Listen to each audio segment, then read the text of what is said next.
Méditation du 20 novembre. Libéré de nos démons. Alors on lui amena un démoniaque aveugle et muet, et il le guérit, de sorte que le muet parlait et voyait. Matthieu 12, verset 22.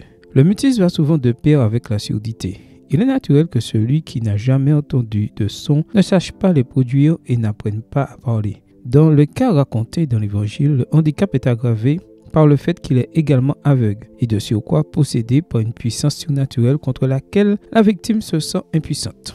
Cet homme vit dans une prison d'isolement, de solitude, d'intérieur et d'obscurité. Une terrible illustration du règne des forces du mal lorsqu'elles parviennent à enfermer l'être humain en lui-même et à l'isoler de Dieu et des autres. Le pire dans ces situations douloureuses est le mépris de soi qu'elles engendrent, reflet sans doute du rejet des autres. Dans l'Antiquité, lorsqu'on croyait qu'une personne était possédée par des démons, tout le monde la considérait comme coupable de son état. Cela conduisait l'entourage des malades à ignorer leur peine et à ne pas comprendre la gravité de leur situation. Rejeté par tous, l'aveugle et le muet, mis au bord de la société, se considéraient comme maudits par Dieu, sans espoir de guérison. Prisonnier de lui-même, victime de crises incompréhensibles, torturé par des larmes insoutenables qui tourmentaient son cerveau comme des décharges électriques, le possédé souffrait dans un silence brûlant, impossible à communiquer, de sensations aussi diaboliques que la terreur du surnaturel, la culpabilité insoluble, l'amertume du rejet et le désespoir du condamné sans espoir.